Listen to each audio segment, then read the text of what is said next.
Hai guys, kembali lagi di channel JM27. Seperti kata pepatah, diam adalah emas bakalan terpakai. Kali ini Mimin akan membahas film yang berkisah tentang para peneliti yang tidak sengaja membuka lubang gua yang berisi ribuan bahkan jutaan makhluk yang sangat-sangat mengerikan. Hal tersebut membuat sebuah keluarga terpaksa mencari tempat persembunyian untuk tidak dimangsa makhluk tersebut. Lantas, bagaimana kengerian dari teror-teror makhluk tersebut? Dan selamat datang di channel JM27.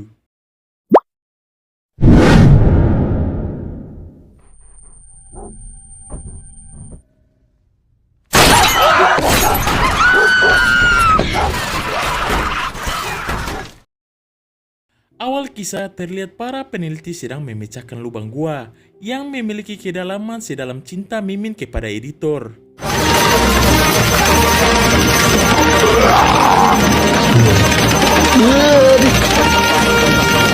Gua tersebut belum terpetakan sedalam 305 meter di bawah kerak bumi dan belum pernah dijamah manusia.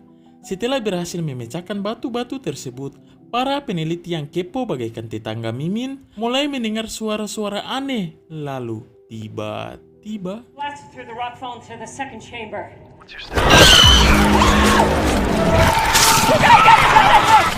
apa itu? Apakah zombie gemoy atau Dracula bogel?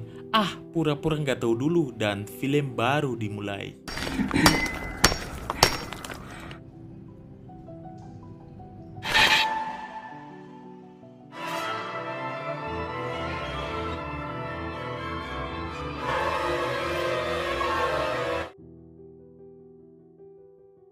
Scene awal kita diperlihatkan kepada seorang gadis bernama Ellie. Saat sedang asik memainkan iPad-nya, datanglah para pria-pria Mokondo yang membuli Ellie. Namun Ellie tidak memperdulikan mereka karena Ellie memiliki pendengaran yang tidak bagus akibat kecelakaan beberapa tahun yang lalu. Me everyone, I can read. That guy's a prick. Yeah, well. Saat akan pulang ke rumah, Ellie dihampiri seorang pria yang kita sebut saja Boban. Boban yang terpikat dengan Ellie berkata, orang tuaku akan mengajariku mengemudi mobil truk, entar kita bisa JJS bareng ya. Deal. Setibanya di rumah, Ellie dibacoti sang emak yang bernama Brenda karena pulang terlambat. Di sini Brenda khawatir dengan keadaan Ellie, takut Ellie diculik om-om birahi. Brenda pun meminta Ellie untuk selalu berhati-hati. Saat sedang dibacoti, tiba-tiba jigong Ellie bertingkah aneh dan mulai menggonggong ke arah kusu-kusu.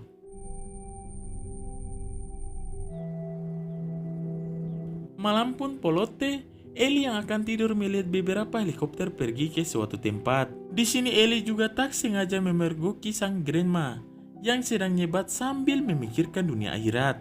Takut Ellie melaporkan hal tersebut kepada Brenda, sang nenek pun meminta Ellie untuk segera tidur. Sebelum tidur, Ellie mendapatkan WA dari Boban, yang mana Boban mengirimkan Ellie sebuah video ribuan makhluk yang terlihat seperti burung. Saat mulai kebingungan, sang ayah datang dan meminta Ellie untuk segera tidur. Hey, bye. Well, you shouldn't, because I'm...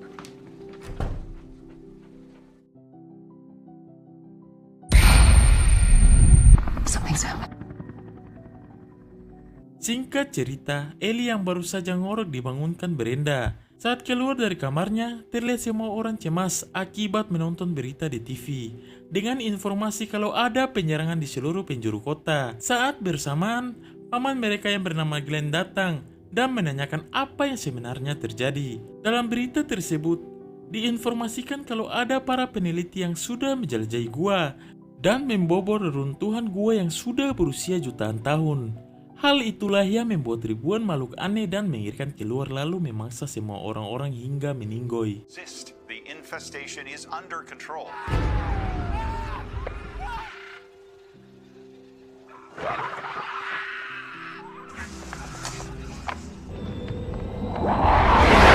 Melihat berita tersebut dan merasa keadaan semakin buruk, sang ayah memutuskan untuk pergi dari rumah dan mencari perlindungan di tempat yang jauh dari kota. Dalam perjalanan, Ellie yang rindu dengan Boban Mokondo menelpon Boban.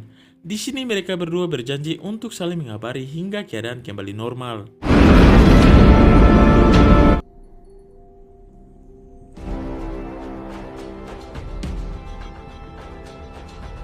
Mereka yang tidak tahu pergi kemana diminta untuk mengikuti mobil Glenn. Saat dalam perjalanan, orang-orang yang tidak ingin dimukbang makhluk misterius berbondong-bondong mencari tempat perlindungan. Hal itu membuat jalanan macet. Glenn yang tidak ingin meninggoy dalam keadaan konyol pun ambil jalan pintas. Tak ingin kemalaman di tengah hutan, Glenn yang mempunyai skill bagaikan pembalut tancap gas. Lalu yang terjadi,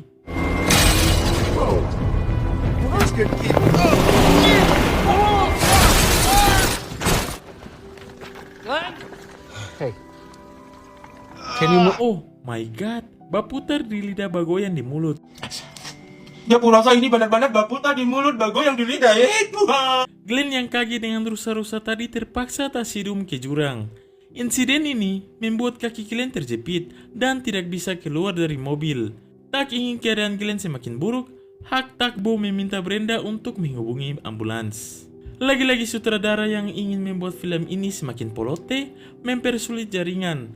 Hak Takbo yang tidak ingin meninggalkan bestinya mencoba mengeluarkan Glenn dari sana. Sayangnya tenaga Takbo tidak sebesar bacotan Rasman, tidak bisa melakukan apa-apa. Di sini Glenn meminta Hak untuk mengambil pistolnya dan menyuruh Hak agar segera pergi dari sana. Jika tidak, maka Glenn akan menembak kepala Takbo Hak. Mendengar itu, Hak terpaksa mengikuti kemauan sang besti dan berjanji untuk segera kembali. You gotta go take care of your family. Promise. Okay. Okay. Is he dead? No, he's not dead. He's just hurt very badly. Saat akan pergi, Jigong yang melihat sesuatu di balik kusu-kusu malah menggonggong. Hal itu membuat Ellie panik dan meminta sang ayah untuk segera mematikan mesin mobil mereka. Lalu, tiba-tiba,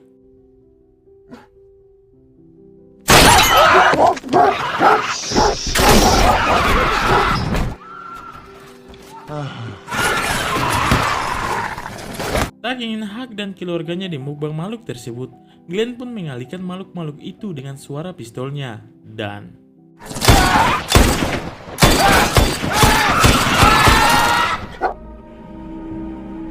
di sini Jigong yang terus menggonggong membuat Hak terpaksa melepaskannya.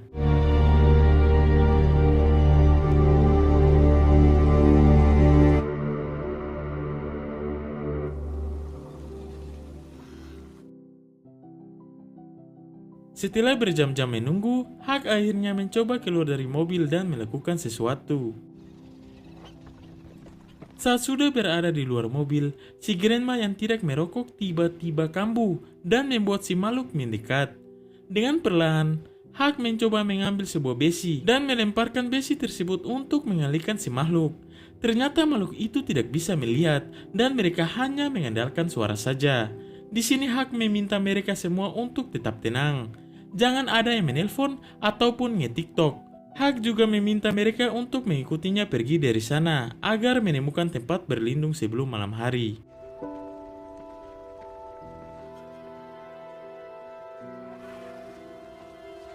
Setelah beberapa jam berjalan, Grandma yang sudah berumur mulai pasugo dan tidak sanggup berjalan.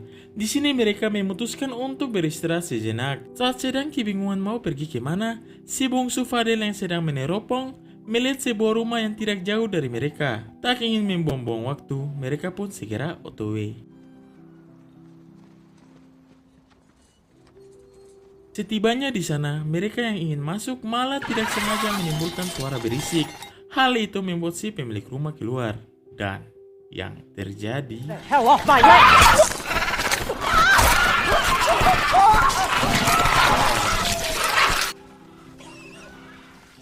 naas sekali, si Grandma Pirang terpaksa dimukbang dengan brutal.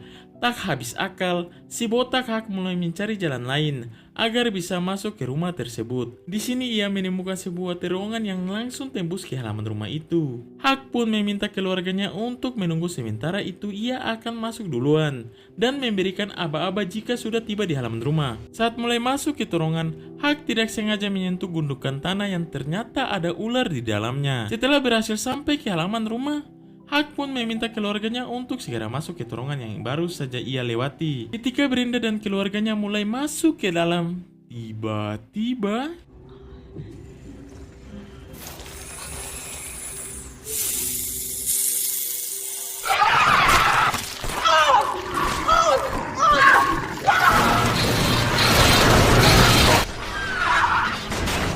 Sangat beban sekali. Untung saja Hak berhasil mengalihkan perhatian si makhluk dan segera membawa Brenda masuk ke dalam rumah dan mengobati kaki Brenda.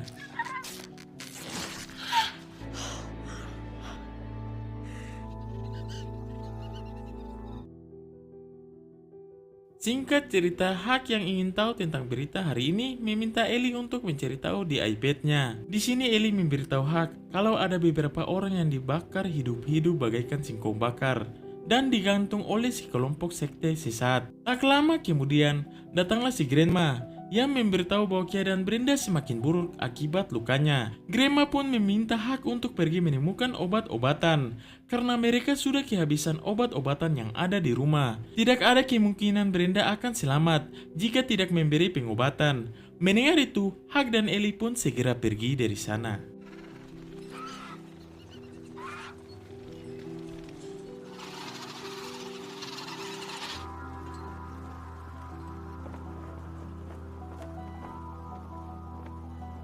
Setibanya di tengah kota, terlihat bagaikan kota mati yang tidak berpenghuni. Di sini dari kejauhan ada seorang laki-laki aneh yang sedang mengawasi mereka. Setelah berhasil menemukan obat-obatan, Hak dan Ellie yang akan kembali ke rumah malah dihadang pria tersebut. Dengan buku catatannya, pria itu meminta mereka untuk bergabung dengan sekte mereka. Ellie yang takut dengan berita yang barusan ia lihat, merasa aneh dan meminta sang ayah untuk tidak merespon pria Mokondo ini.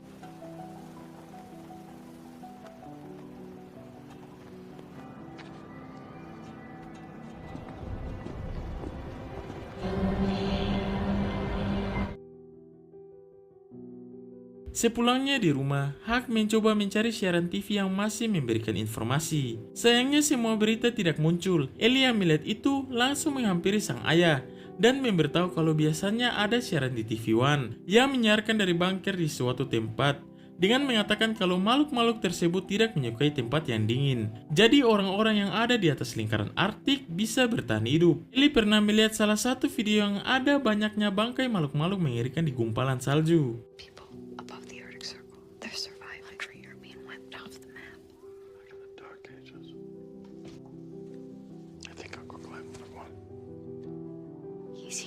Tak lama kemudian datanglah para sekte sesat. Di sini lagi-lagi mereka meminta Hak untuk bergabung dengan mereka. Menurut sang ketua, Ellie memiliki darah Firaun yang masih suci. Menyadari mereka mengincar Ellie, Hak yang emosi jiwa langsung mengambil senapannya dan meminta mereka untuk segera pergi dari sana.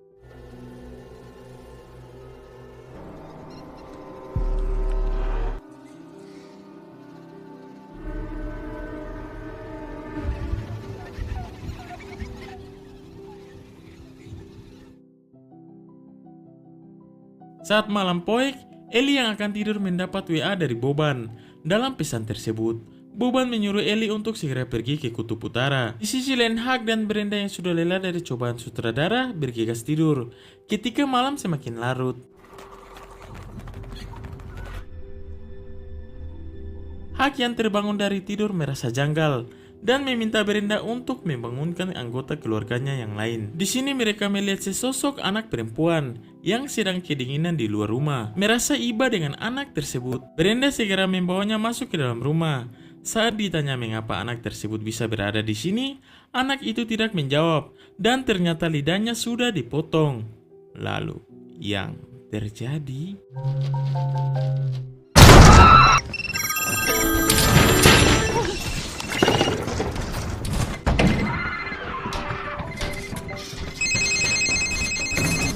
Oh my god, ternyata anak tersebut merupakan utusan sekte sesat.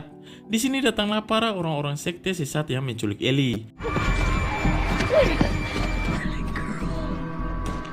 Si Grandma yang tidak ikhlas Ellie diculik mengejar anak buah pria Mokondo dan berteriak sekuat-kuatnya.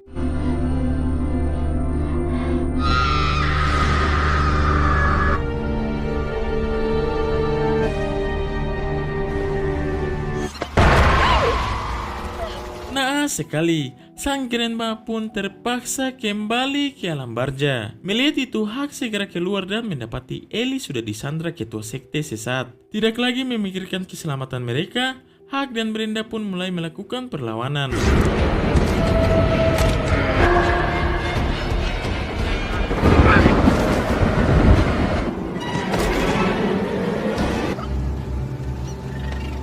Akhirnya ketua sekte sesat pun tumbang.